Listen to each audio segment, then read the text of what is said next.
Hi! Welcome to this part of my review featuring the Riftbreakers role-playing game. If you haven't seen the other parts of my review, featuring this solo/cooperative/traditional tabletop role-playing game that attempts to simulate an MMORPG environment, please check out the playlist in the description below. This time we are going to talk about the rules. The core mechanic behind all actions in Riftbreakers is called a check. When asked to perform a check, either by the circumstances or the game master, or the emulated game master, you take a d100 and attempt to roll equal to or less than the attribute or skill in question. Some actions may be easier or more difficult depending on the specific circumstances. On those occasions, you or the game master must assign a difficulty modifier to the check you wish to perform, using the difficulty modifiers table. When a player is in direct competition with another character, player character or non-player character, an opposed check takes place to determine who is successful. Whether this is an attribute check or skill check, both parties must make a standard roll. Whoever rolls higher than the other person without going over their own attribute or skill wins the opposed check. There could be some checks or tasks that require help or that permit help from others.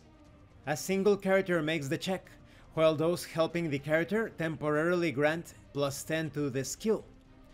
When it comes to critical successes and fumbles, a roll of 96 to 100 is always considered a fumble. Something really bad happens. If you roll 1 to 5, this is considered a critical success, so something really good would happen in that case. Now when it comes to the attack roll, performing such a roll is the same as any other skill check. You roll the 100 and compare the result to the relevant attribute, brawn for melee weapons or coordination for ranged weapons, and melee weapons with the finesse trait. Things change slightly when you take into consideration your opponent. Of course, if your roll is equal to or less than the score, the attack is successful. But in Riftbreakers, monsters and other enemies don't roll for attacking or defending. All rolls are player-facing. Instead, all creatures have a combat skill score that must be subtracted from either your brawn, coordination, or dodge skill, depending on the case. During your turn, you make a brawn or coordination check after subtracting your target's combat skill from your own. And during your opponent's turn, you do the same but with your dodge skill, or brawn if you are attempting to parry. Characters can make 3 different types of actions in combat. You have free actions, which cost nothing. They are typically speaking a few words, dropping an item, etc. You also have reactions. They are also free actions that a character can make as a response to another character's action, and as such they are usually dependent on another effect or action. However, a character can use as many reactions in a round as needed, but each reaction after the first one suffers a cumulative -20 to all consecutive reactions, until the start of the next round.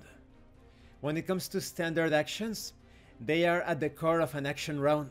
They are self-contained and the result is seen in the same turn. When it comes to dodging and parrying, a character in the receiving end of an attack may attempt to dodge, or parry of course. Dodging is simple. After subtracting the target's combat skill score, the character performs a dodge check, and if successful, they've avoided the incoming attack. Parrying works similarly to dodging. The character being targeted by an attack makes a brawn check, after subtracting their opponent's combat skill score, and if successful, they have managed to stop the attack. Keep in mind that only shields or weapons with the parrying trait can be used in this way. Both dodging and parrying are reactions. The disadvantage of parrying as opposed to dodging is that, as reactions, your brawn must also be temporarily reduced by -20 after each parry, which can potentially affect the character's chances at attacking if they have attempted to parry before they have had the opportunity to attack. This is why it's wiser to dodge before one has had the opportunity to attack, and parry afterwards. Only melee attacks, be it a straight weapon attack or an ability, can be either parried or dodged. Ranged attacks or any other type can only be dodged. Now putting that aside, all armor in this game is handled as damage reduction. Armor has an integrity value, represented by a die. After a fight where the armor worn by a character has seen any use, the integrity die must be rolled. A roll of 1 or 2 means that the die goes down the dice chain, one stage. A result of 1 to 2 in the last stage, that is, a d4, means the armor is beyond repair and must be discarded. Repairing has a cost of 10% of the armor's price per stage. When it comes to shields, a character carrying a shield can use it to parry incoming attacks. The skill used to parry with a shield is the same as the weapon being wielded in the main hand. A character wielding a dagger in one hand and a shield in the other would use their coordination to parry with the shield, for example. Performing a parry with a shield costs 1 stamina. The advantage of parrying with a shield as opposed to a weapon is that it's considered a free action, and as such it doesn't suffer or cause the same skill reduction that reactions do. Most shields grant a positive modifier to parrying, as seen on each of their descriptions. However, similarly to armor, shields are also affected by combat's wear and tear, so you must also track their integrity. And this concludes this part of the review. In the next part we are going to talk about the combat structure and many other things.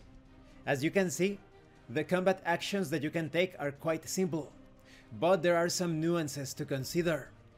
Your enemy's combat potential, or in this case combat skill, the reactions that you can take, the penalties that you will accumulate unless you are using a shield, the way that your shield and armor could be damaged after a fight. All of that makes the experience quite strategic and tactical. Thank you for watching this part of the review, and thank you for your likes and your comments. If you have any questions or comments, please let me know. And thank you so much to those of you that are going the extra mile to support the channel. If anyone else wishes to further support the channel, the information on how to do that will be in the description below. This has been Abraham El Jaguar, a professional game master. If you want me to run a game for you, please check out the pinned comment below. And remember, roleplay solves everything. Once again, thank you, and see you later.